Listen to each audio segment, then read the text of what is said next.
In the high and far-off times, the elephant had no trunk.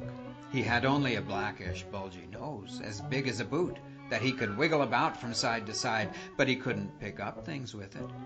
But there was one elephant, an elephant's child, who was full of satiable curiosity, and that means he asked ever so many questions, and he lived in Africa, and he filled all Africa with his satiable curiosities.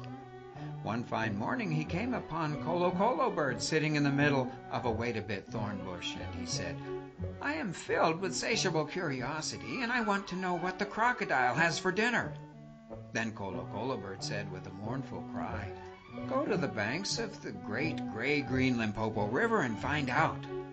That very next morning this satiable elephant's child went from Grahamstown to Kimberley, and from Kimberley to Kama's country, and from Kama's country he went east by north, till at last he came to the banks of the great gray-green Limpopo River, precisely as Kolo Bird had said.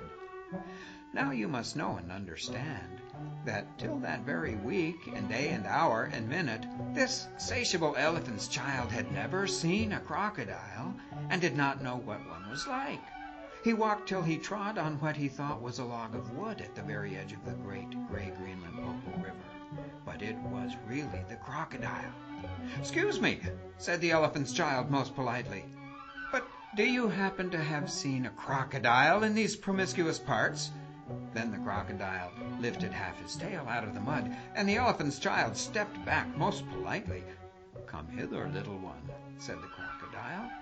"Why do you ask such things?" "Excuse me," said the elephant's child most politely, "but I have a satiable curiosity."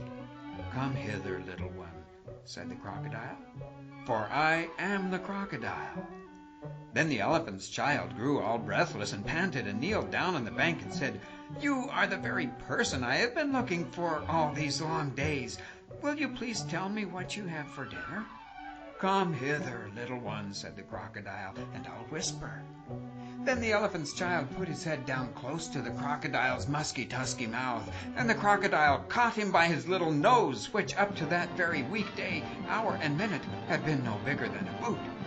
"I think," said the crocodile, and he said this between his teeth like this, "I think today I will begin with the elephant's child." At this the elephant's child was much annoyed, and he said, speaking through his nose like this, "Let go, you're hurting me." Then the elephant's child sat back on his little haunches and pulled and pulled and pulled, and his nose began to stretch, and the crocodile floundered into the water, making it all creamy with great sweeps of his tail, and he pulled and pulled and pulled, and the elephant's child's nose kept on stretching, and the elephant's child spread all his little 4 legs and pulled and pulled and pulled, and his nose kept on stretching, and the crocodile thrashed his tail like an oar, and he pulled and pulled and pulled, and at each pull the elephant's child's nose kept growing longer and longer.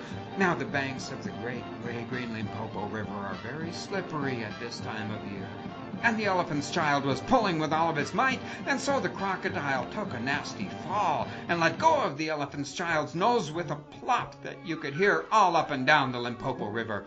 The elephant's child sat there for 3 days, waiting for his nose to shrink, but it never grew any shorter, and besides it made him squint. So the elephant's child went home across Africa, frisking and whisking his trunk.